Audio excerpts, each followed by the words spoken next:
네, 주말인 오늘도 100여일 앞으로 다가온 내년 대선을 겨냥한 여야 정당과 후보들의 행보가 이어졌습니다. 민주당 이재명 대선 후보 이틀째 호남 표심 공략에 나섰고 국민의힘 윤석열 후보는 선대위 인선 논란 속에 청년 표심 잡기에 나섰습니다. 최진봉 성공회대 교수, 이기재 동국대 겸임 교수 두 분과 대선 전국 이슈 살펴보겠습니다. 안녕하십니까? 안녕하세요. 자, 먼저 국민의힘 선대위 구성 소식부터 좀 알아보죠. 지금 국민의힘 선대위 구성은 뭐 톱다운 방식이라고 봐야 되나요? 총괄 선대위원장 그리고 이제 상임 선대위원장 그리고 밑으로 이제 본부장 6명, 공보라인 이렇게 지금 그 임명을 한 그런 상태 아니겠습니까? 그렇죠. 물론 이제 여러 가지 이제 진통이 있는 부분들이 있습니다만은 그 중에서 김성태 전 의원이 직능 총괄 본부장에 임명됐다가 이틀 만에 오늘 사퇴를 했어요. 그렇습니다. 어떤 일이 있었던 겁니까? 그러니까 무슨 일이 있었냐면 지금 이제 총괄 선대위원장은 아직 임명이 안 된 상태고요. 말씀하신 것처럼 직능 총괄 본부장을 김성태 의원을 했는데 문제가 되는 게 이분이 2012년도에 당시 국정감사가 있었고요. 그 당시에 간사 역할을 했거든요. 거기에서 이석채 당시 KT 회장의 증인 출석을 막아줘라라는 청탁을 받고 이제 그걸 들어줬다. 이게 이제 검찰이 보고 있는 거고요. 그리고 그 당시 이제 본인의 딸이 특별 채용이 됐는데 그 채용 과정에 그러니까 국정감사의 증인으로 채택되는 걸 막아줬다는 그 보상으로 김성태 의원의 딸을 취업시켜준 게 아닌가라고 하는 게 이제 검찰이 보는 관점이었고 이게 재판이 지금 진행되고 있습니다. 1심에서 무죄가 나왔었어요. 그런데 2심에 가서 이게 다시 뒤집혀서 집행유예 선고를 받았거든요. 그 말은 2심 재판부는 그게 사실이다라고 인정해 준 거 아니겠습니까? 이런 상황에서 이분이 이제 직능 총괄 본부장을 맡게 되니 이제 비판일 수밖에 없는 거죠. 특히 공정이라고 하는 키워드를 가장 중요하게 생각하는 윤석열 캠프 입장에서 청년들이 볼 때 공정하지 않게 취업이 되고 아버지의 어떤 국회의원직이라고 하는 걸 이용해서 딸이 취업했다고 하면 그건 20, 30대한테 엄청난 불만을 불러올 수 있는 그리고 윤석열 후보가 공정, 정의 이런 얘기 가지고 계속 본인은 주장을 하는데 본인의 밑에서 일하는 총괄 본부장이 그런 일에 연루돼서 2심에서 집행유예형을 받은 사람이다. 이랬을 때 올 수 있는 여러 가지 비난이 있을 수밖에 없다는 것이죠. 그래서 아마 이제 김성태 전 의원은 그런 부분들이 우려돼서 그 비판이 있다 보니까 본인이 스스로 물러났어요. 근데 어쨌든 이틀 동안 했지만 그럼에도 불구하고 그러면 왜 사전에 이런 문제가 발생할 걸 예측을 못했느냐 하는 부분에 비판이 있는 거죠 지금. 그래서 이제 윤석열 후보도 그걸 받아들였는데 어쨌든 이런 일들이 계속 반복이 되면 공정, 정의 그리고 뭐 조국 전 장관에서 그렇게 비판을 하고 했던 사람들이 지금의 이 상황을 이렇게 받아들이는 것은 과연 어떻게 우리가 이해해야 되느냐 하는 것에 대한 비판은 계속될 것으로 보여집니다. 자, 김성태 전 의원은 자신의 SNS에서 2030 청년 세대에게 사과드린다고 밝혔어요. 이런 그 의사 결정은 아무래도 이제 청년층 민심 이반에 대한 우려가 작용했다 이렇게 봐야 되는 겁니까? 그렇죠. 아무래도 사실 요즘 청년들이 사실 그 취업이 안 돼 갖고 가장 힘들어하는 세대 아닙니까? 그런데 지금 결국 이제 부모 찬스를 써서 이제 KT에 이제 입사를 한 거거든요, 딸이. 그래서 물론 이제 대법원의 판결을 남겨두고 있고 또 KT 안에서 일어났던 여러 가지 인사채용과 관련한 비리 부분을 김성태 의원이 일부 몰랐다 하더라도 어쨌든 본인의 딸에 대한 이력서를 전달하고 여러 가지 그 부탁을 했던 건 사실로 다 인정되어진 거기 때문에 이 문제에 대해서 사실 청년들이 좋은 시각으로 전혀 보고 있지 않고 이런 부분을 감안하지 않고 이렇게 직능 총괄 본부장으로 선임을 한 거는 저는 윤석열 캠프에 큰 실책이 있었다고 보고요.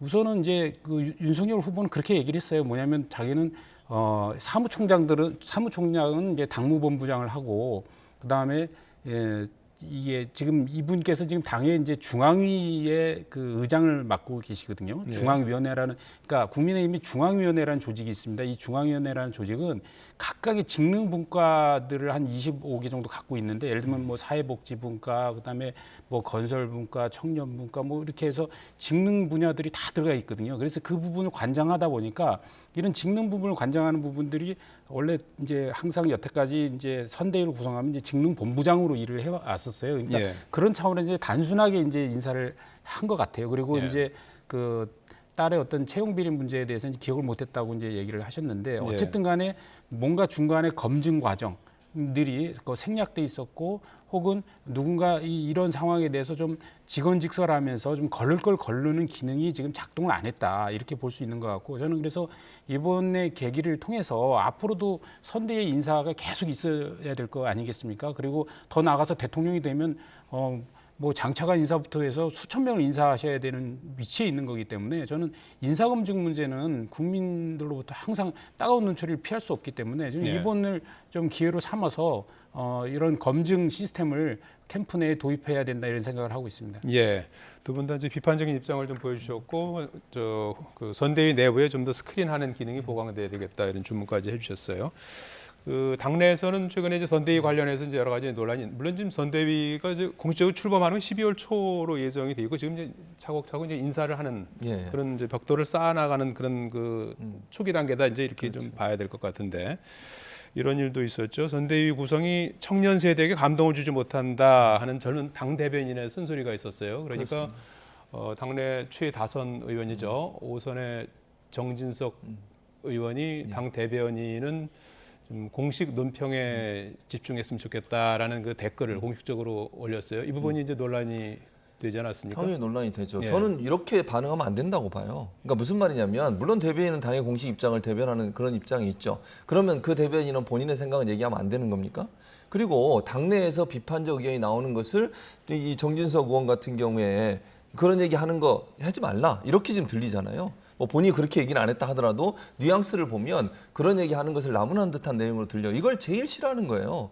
그걸 소위 우리가 얘기하는 꼰대라고 얘기하는 거거든요. 20, 30대가 싫어하는 내용이 뭡니까? 자체적인 비판이나 당내나 아니면 조직 내부에서 어떤 다른 목소리를 내는 것 자체를 뭐 힘으로 누르려고 하고 아니면 선수로 누르려고 하고 경력으로 누르려고 하고 이런 부분들을 20, 30대가 제일 싫어하는 거거든요. 근데 지금 정진석 의원의 이 발언은요.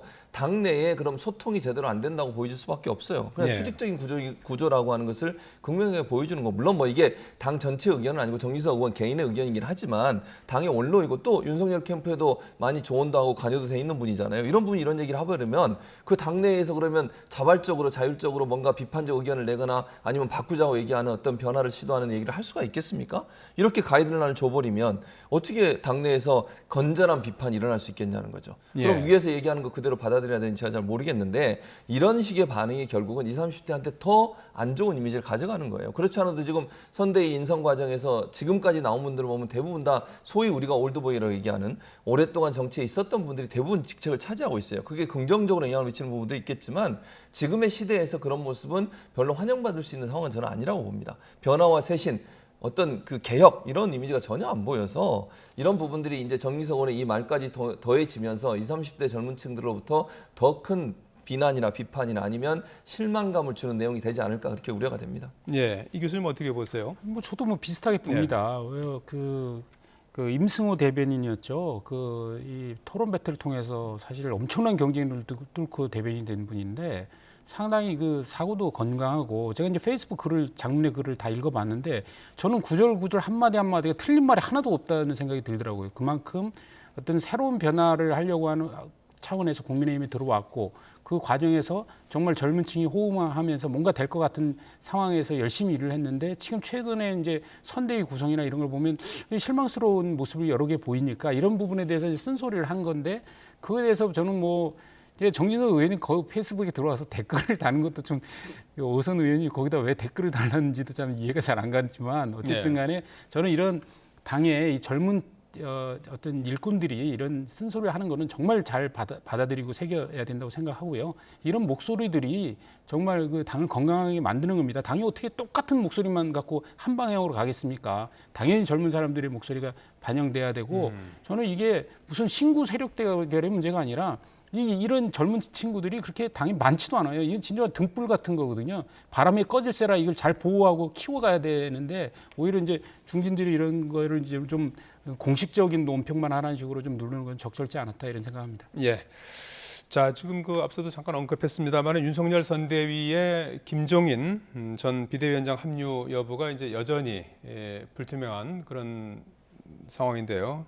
일단은 김병준 상임선대위원장 체제가 시동을 걸었습니다. 김병준 상임선대위원장, 윤석열 후보, 또 김종인 전 위원장의 입장까지 차례대로 들어보시죠. 더 이상 미룰 수 없는, 그러니까 김종인 위원장이 어떤 입장을 가지시든 간에 지금 선대위가 그냥 손 놓고 있을 수만은 없는 입장이고. 역할이라는 게 중요한 문제에 대해서 같이 협의하고 논의한 이런 거기 때문에 특별히 무슨 역할을 조정하고 이런 문제는 없을 것 같은데. 김종준 위원장께서 결과가 다른 방향으로 나와서 좀 당혹스럽다고 말씀하셨거든요. 좀 어떻게 보세요? 할 말이 없으니까 자꾸 물어봐요. 김병준 위원장을 비롯해서 이제 그 얘기를 들어봤습니다만은 김병준 상임선대위원장이 어제 기자 간담회를 자청해서 이제 기자들은 뭐 갑자기 그 기자 간담회 한다고 그래서 이제 어떤 뭐 입장에 어떤 변화가 있는가 했더니 열심히 하겠다. 이번 선거에 모든 것을 걸겠다. 이제 이런 입장을 밝혔어요. 그래서 사실상 이제 김종인 비대위원장의 합류는 이제 물 건너간 게 아니냐 이런 해석이 나왔어요. 저는 지금 시점에서는 그런 해석이 타당하다고 봅니다. 그러니까 뭐 차후에 어떤 변화가 있었을 때 김종인 전 비대위원장이 다시 들어올 가능성은 전혀 닫아놓지 않는다고 저는 보지만 지금 상황에서 김종인 전 비대위원장이 들어올 가능성은 점점점 희박해지고 있다. 아까 이제 싱크 우리가 2개 들었지 않습니까? 들은 내용이 뭐 윤석열 후보가 그런 얘기를 해요. 역할 조정은 없다. 근데 김종인 전 비대위원장이 가장 주장한 게 뭐 역할 조정이거든요. 그거 없다고 그랬거든요. 선을 그은 겁니다. 결국 뭐냐면 윤석열 후보는 양보할 생각이 지금 없으니 만약 들어오려면 지금 들어오시고 아니면 뭐 안 들어오셔도 괜찮습니다. 이렇게 이해될 수 있는 내용이라고 저는 생각을 해요. 김종인 전 비대위원장이 주장했던 것만 김병준 지금 현재 상임선대위원장이 왜 그 자리가 필요하냐. 옥상옥이다.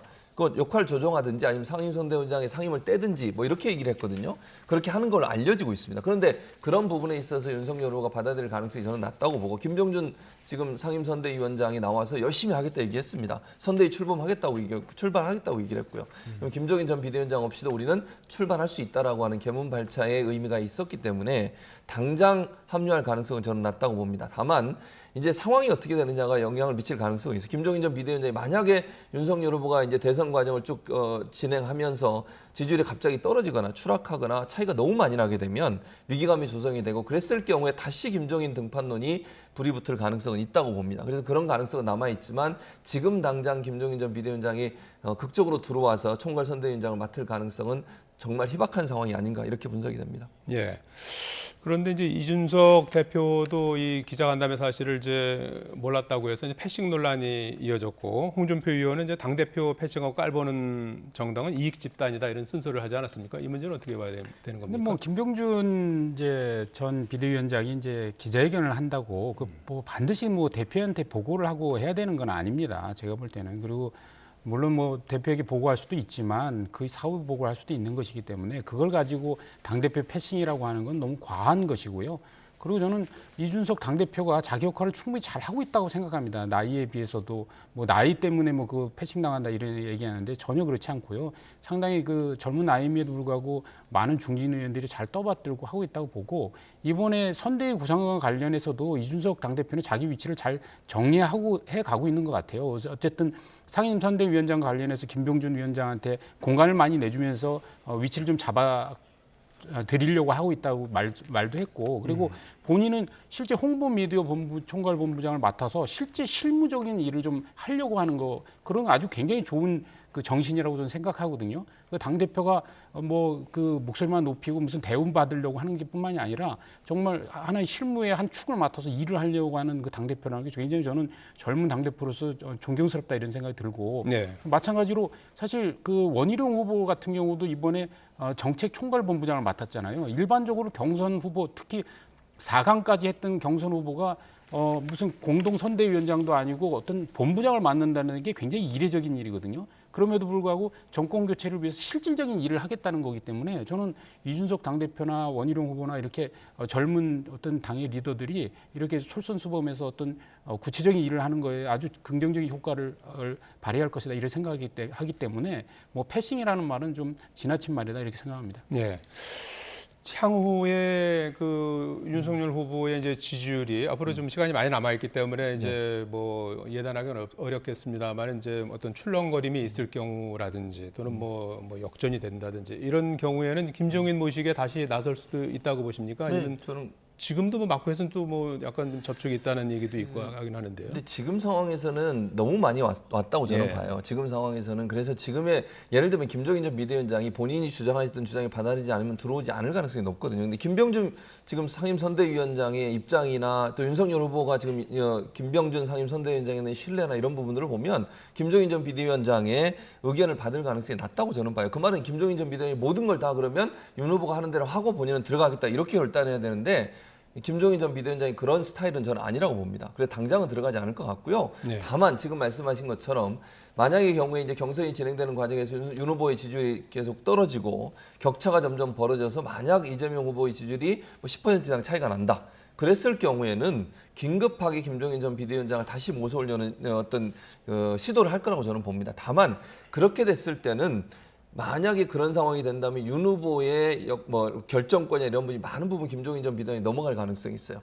그거는 사실은 윤 후보 입장에서는 피하고 싶은 상황일 거라고 저는 봅니다. 왜냐하면 김종인 전 비대위원장이 만약에 위험한 상황, 위급한 상황에서 구원투로 등장을 하면 본인이 더 많은 것을 요구하지 않겠습니까? 정권을 달라고 요구하겠죠. 그랬을 때 윤 후보가 과연 그걸 받을 수 있을까? 또 그랬을 때 후보의 지도력이나 리더십은 상처를 받지 않을까? 저는 상처를 많이 받을 거라고 생각해요. 그런 상황이 온다고 하면. 그래서 저는 그런 상황이 와서 김종인 전 비대위원장이 급하게 구원투수로 등장을 하더라도 네. 윤 후보 입장에서는 그거는 절대 좋은 상황은 아니다. 네. 이미지도 그렇고 리더십에 큰 타격을 받을 가능성이 있다고 보여집니다. 예, 홍준표 의원은 어떻게 될 것 같습니까? 계속해서 이제 윤석열 후보하고 각을 세우고 있는 그런 상황인데 그 원팀 구성은 좀 뭐 아직은 좀 어려운 그런 홍준표 상황인가요? 후보는 그 경선이 끝난 이후에 자기 역할은 다 했다라고 예. 얘기를 했거든요. 그러면 그리고 이제 경선 캠프에 이제 이후에 이제 본선 이제 선대위에 이제 직책을 안 맡겠다고 했는데 그러면 사실은 좀 조용히 하시면 그렇게 넘어갈 일인데 근데 본인은 제가 볼 때 조용히 할 생각이 전혀 없으신 것 같아요. 그래서 예. 계속 이제 그 청년들의 플랫폼을 만들어서 거기서 발언도 하고 계시고 계속 이제 메시지를 내고 계신데 저는 이게 굉장히 큰 당의 부담이 될 수 있는 상황이라고 보기 때문에 이 문제에 대해서는 저는 윤석열 캠프에서 적극적으로 풀어나가야 될 것 같다 이런 생각이 들어요. 왜냐하면 예를 들어서 지금 이낙연 지금 후보 총리 같은 경우는 사실 이제 조용하게 이제 그 행보를 하고 계시잖아요. 예. 그러면 사실 나중에 이제 잘 흡수하는 것의 문제만 이제 고민하면 되는데 지금 홍준표 후보는 계속 메시지를 발신하고 있기 때문에 이거는 더 특별하게 윤석열 캠프에서 접촉을 해서 어쨌든 원팀으로 합류시키는 거에 노력을 하지 않으면 두고두고 리스크가 될 수 있다 이런 전망을 합니다. 예. 자, 그제 저녁부터 4박 5일의 호남 일정에 돌입한 민주당 이재명 후보 상황 살펴보겠습니다. 이번 호남 일정은 다른 지역보다 길게 잡았습니다. 호남 지지층 결집을 더 확실하게 다지겠다 이런 이제 의지의 표현으로 봐야 되겠죠. 그렇죠. 지금 현재 그러니까 다른 후보보다 이재명 후보가 호남의 어떤 지지율을 아직까지 100%, 거의 100%라고 얘기할 수 없는 많은 부분 차지하지 못하고 있는 상황이에요.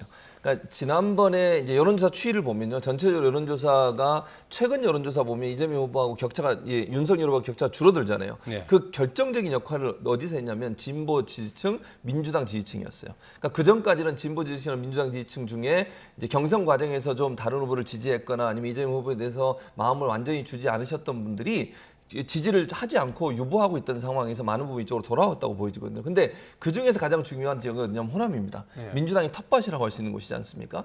그래서 저는 공을 더 드린다고 생각해요. 본인은 이제 TK 출신이에요. 네. 호남 출신도 아니고. 그리고 이낙연 후보와 경선 과정에서 너무 치열하게 다툼을 했었기 때문에 그 부분에 대해서 호남 주민들이, 호남에 있는 분들이 이재명 후보에 대해서 완전히 마음을 주는데 약간 주저하고 있었던 부분, 이런 부분들을 완전히 해소하기 위해서 4박 5일이라고 하는 긴 시간 동안 호남을 방문했다고 보여지고요. 연설 내용도 보면 호남이 지지하지 않고는 본인은 당선될 수 없다고 얘기해요. 호남이 도와달라고 얘기하고 있고 호남이 대통령을 만들어 주신다면 열심히 하겠다는 얘기도 하고 있고, 그 말은 결국 호남에 공을 들여서 지지층을 완전히 결집시켜서 호남을 기반으로 해서 대통령 선거에서 승리하는 그런 후보가 되겠다는 의지를 강력하게 보여주는 그런 모습이 아니었나 이런 생각이 듭니다. 예. 자, 이재명 후보 오늘 윤석열 후보를 겨냥해서 무능무식 무당 이 산무는 이제 죄악이다 이런 강도 높은 공세를 이어가지 않았습니까? 그 호남 일정에서 이렇게 공세 수위를 높이는 배경은 뭐라고 보십니까? 우선 이제 호남은 더 뭐 친정이라고 볼 수 있으니까 훨씬 더 강한 메시지를 통해서 지지층을 결집하는 거라고 보고요. 근데 저는 메시지가 동의하기 굉장히 어렵다 이런 생각합니다. 무능무식 얘기하는데 사실 뭐 윤석열 그 후보는 문재인 정부의 그 가장 유능한 검찰총장으로 대접받았던 거 아닙니까? 그리고 청문회에서도 민주당 의원들이 얼마나 축켜 세웠던 사람 아닙니까? 그런데 그걸 지금에 와서야 무능무식이라고 얘기하는 거는 지금 뭐 사실은 국민적 동의가 어렵다 이런 생각이 들고, 그러니까 본인과 관련해서 이제 삼실 후보라고 하면서 이제 실력과 실천과 실적을 가지고 있다고 얘기는 하지만 사실 뭐 지금 대장동권 관련해서도 뭐 최대 실적이라고 얘기했지만 결국은 사과하지 않았습니까? 그런 면에서 볼 때 또 여러 가지 실적들이 대부분 뭐 무상 교복을 지급하느니 청년수당 등등 이게 돈을 쓰는 것이지 어떻게 보면 자원을 만들고 어떻게 우리 전체적으로 파이를 키울 것인가에 대한 어떤 능력을 보여주는 부분들이 사실 적거든요.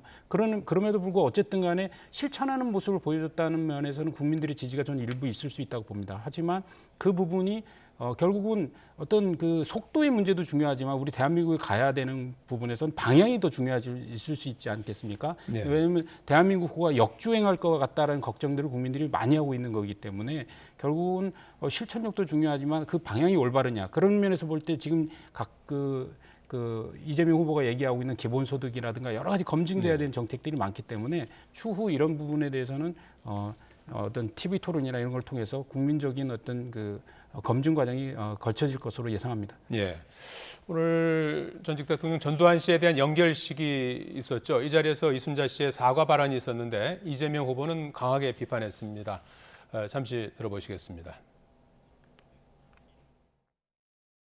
이 앞뒤를 보면 이게 사과하는 건지 아닌지 잘 모르겠어요. 마지막 순간에 이르러서도 저는 광주 시민들, 우리 국민들을 우롱하는.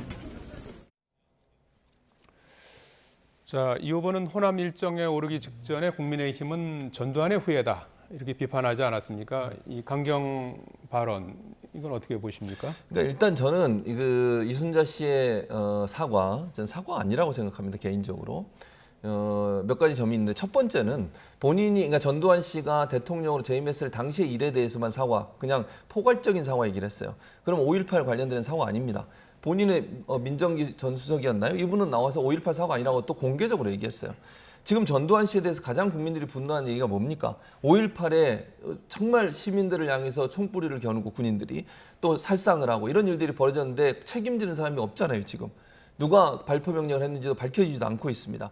전두환 씨가 쿠데타를 통해서 정권을 잡고 광주가 거기에 대해서 반대하니까 그걸 무력으로 진압했던 책임자인데 네. 본인은 사과 안 하고 지금 이순자 씨도 사과하는 내용 보면 거기에 대해서 사과 안 하겠다고 그래요. 이건 정말 국민들을 화나게 하는 행동이고요. 또 네. 하나는 뭐냐면 사과를 하려면 누구를 대상으로 어떤 일을 잘못했는지 명확하게 밝혀야 됩니다. 그냥 두루뭉실 사과가 사과입니까? 피해자들 입장에서 그게 사과로 받아들여지겠습니까? 저는 도저히 이해할 수 없고 이재명 후보는 그 부분을 지적하는 것이고요. 이게 이제 국민의힘은 전신이 사실은 전두환 정권이 갖고 있었던 그 당의 전신을 갖고 있습니다. 물론 그때 당이 지금의 당이다 이렇게 전반적으로 얘기할 수는 없을 거예요. 국민의힘에 많은 변화가 있었고 그 사이에 당도 여러 가지 변화가 있었으니까 어쨌든 뿌리를 찾아가면 그 뿌리의 연장선상에 있다는 것이고 또 하나는 이제 지난번에 윤석열 후보가 전두환 옹호 발언을 해가지고 그것 때문에 논란이 많았는데 그걸 상기시키는 겁니다, 결국은. 그런 부분. 오늘도 사실은 좀 제가 개인적으로 아쉬운 부분은 윤석열 후보가 같은 질문을 받았어요, 인터뷰로. 그때 본인은 입장을 밝히지 않았습니다. 어떤 입장도. 저는 이것도 국민들이 볼 때는 윤석열 후보가 과연 전두환 씨에서 어떤 생각을 갖고 있는지 상당히 의심을 품고 의혹을 가지지 않을까 그런 우려가 있습니다. 예, 윤석열 후보의 전두환 옹호 발언 여파로 호남 민심이 이제 악화한 상황이고, 뭐 윤 후보는 이제 그 이후에 다녀왔고요. 이번에 이제 전두환 씨 사망 이후에 호남 표심에는 어떤 변화가 있을 걸로 보십니까? 우선 전두환 부분에 대해서는 진짜 제가 생각해도 너무 이렇게 자꾸 피해가는 모습이 너무 보기 좋지 않고요. 그런 면에서 볼 때는 오히려 이번에 이순자 씨 사과 발언에 대해서도 윤석열 후보가 명쾌하게 그런 좀 더 사과하려면 분명한 사과 그리고 향후에 좀 진실 규명이라든가 혹은 추징금 납부라든가 이런 부분에 대해서도 후속 조치에 대해서 정말 책임성 있게 좀 다가갈 수 있도록 했으면 좋겠다. 이런 식의 좀 분명한 메시지 전달이 좀 필요했는데 그렇지 않았다는 점이 좀 아쉽고요. 그러나 이제 지금 이재명 후보가 얘기하듯이 국민의힘을 전두환의 후예라고 지칭하는 것은 전 동의할 수 없습니다. 왜냐하면 이 지금 국민의힘은 결국 3당 합당 이후에 만들어진 정당이거든요. 그 3당 합당의 정신은 결국 민주화 투쟁을 이끌었던 김영삼 대통령의 정신이 들어가 있기 때문에 이 당을 뭐 단순하게 전두환의 후예라고 얘기하는 것은 올바르지 못하다. 그리고 국민의힘도 그 국민의힘의 당사에 가도 전두환 사진은 없습니다. 기본적으로 김영삼 대통령이 문민정부를 수립한 이후에 오공천산을 하면서 전두환 노태우에 대해서는 우리 당에서의 철저히 배제하고 청산의 절차를 거쳤기 때문에 그 부분에 대해서 동의할 수 없고 그래서 자꾸 이거는 프레임 더 씌우기라 생각합니다. 그럼에도 불구하고 우리 당내 일부가 아직도 전두환에 대해서 좀 옹호적인 발언을 하는 부분에 대해서는 좀 더 단호하게 정당 차원에서 선을 긋고 가야 된다 이런 생각합니다. 예, 시간이 얼마 없어서 오늘 있었던 인사 내용 잠깐 좀 짚어봐야 될 것 같습니다. 이재명의 민주당을 만들겠다라고 이제 선언한 뒤에 오늘 지금 전체적으로 민주당 선대위는 이제 쇄신의 속도를 내고 있고 방점은 친정 체제를 구축하면서 한편으로 또 원팀에 이제 찍혀 있는 것 같아요. 그래서 오늘 대통령 후보 비서실장 오영훈 의원, 정무실장의 친문의 핵심 윤건영 의원을 임명했습니다. 어떤 배경이 있습니까? 원팀이죠, 사실은. 그러니까 그 전까지는 쇄신의 방점이 어디에 있었냐면 정말 실무형 선대위를 꾸리겠다는 게 실무형 선대위를 꾸리겠다는 게 이재명 후보의 첫 번째 과제였고 그게 결국 이제 김영진 의원이라든지 강훈식 의원을 임명한 겁니다. 저거는 친정 체제이면서 또 실제적으로 일할 수 있는 그런 선대위를 꾸리겠다는 것이고요. 컨트롤 타워 역할을 하는 나머지 이제 오늘 정무실장 윤건영 의원 그리고 비서실장 오영훈 의원이 상징성이 더 크다고 보는데 오영훈 의원은 이낙연 전 대표가 대표하실 때 비서실장했던 분이에요. 그리고 이 이낙연 후보가 이제 경선에 나왔을 때도 수석 대변인을 했던 분이에요. 그러니까 아주 가까운 분이라고 볼 수 있는데 이분이 인터뷰한 내용을 보니까 이런 내용이 있더라고요. 그 이낙연 이 제안을 듣고 이재명 후보로부터 이 제안을 듣고 이낙연 전 대표를 만났더니 이낙연 전 대표가 가서 도와라 이런 얘기를 했다는 거예요. 그 말은 결국 지금 여러 가지 이제 아직도 갈등이 있는 거 아니냐 이런 얘기도 많고 이낙연 후보를 지지했던 분들이 완전히 마음을 주지 않는 상태에서 원팀을 만드는 데 중요한 역할을 할 거라고 저는 보고 또 하나 윤건영 의원은 잘 아시는 것처럼 문재인 대통령의 보좌관 출신이면서 함께했던 분이에요. 즉 친문과 이낙연 측을 함께 아우르는 원팀을 만들겠다는 명확한 의사를 보여주는 것이어서 앞으로 하나가 되는데 중요한 역할을 할 것으로 보여집니다. 50초밖에 안 남아서 짧게 여론조사 관련해서 언급을 좀 해주시는 걸로 마무리하도록 하겠습니다. 지금 정당 지지율, 후보 지지율이 조금씩 붙고 있는 그런 상황이겠습니까? 앞으로 추세가 어떻게 될 것인지 전망을 좀 해주신다면요. 보면은 국민의힘의 이제 윤석열 후보의 컨벤션 효과는 확실히 줄고 있는 것 같고 그리고 그동안 한 10% 이상 차이 났던 거에 비해서 민주당 지지층이 좀 결집되는 모습이 있습니다. 그리고 지금 윤석열 캠프에서 선대위 구성 관련해 20일 동안 지지부진하면서 특별한 메시지라 정책 그다음에 여러 가지 이벤트를 못 하면서 지금 이재명 후보가 계속 이제 현장을 훑고 있기 때문에 지지율 격차가 좁아지는 것 같고 국민의힘이 훨씬 더 긴장하고 움직여야 된다 생각합니다. 거의 비슷한 현상인데요. 민주당 같은 경우 쇄신, 그다음 이재명 후보의 쇄신의 모습, 변화의 모습 이런 부분이 긍정적인 평가를 받고 있고 현장에 가서 사람들 접촉하는 것이 긍정적인 평가를 받고 있는 반면 국민의힘 윤석열 후보 같은 경우에는 정체된 모습이에요. 그리고 아까 말씀하신 것처럼 선대위 구성의 삐걱거림이 사실은 피로도를 높여주면서 지지율이 하락하는 추세를 보이고 있기 때문에 다음 주에 혹시나 골든 크로스가 일어날 가능성도 가능하다고 봅니다. 102일 앞으로 다가온 내년 대선을 겨냥한 여야 정당과 후보들의 행보를 중심으로 전국 상황 짚어봤습니다. 지금까지 최진봉 성공회대 교수, 이기재 동국대 겸임 교수 두 분과 말씀 나눠봤습니다. 고맙습니다.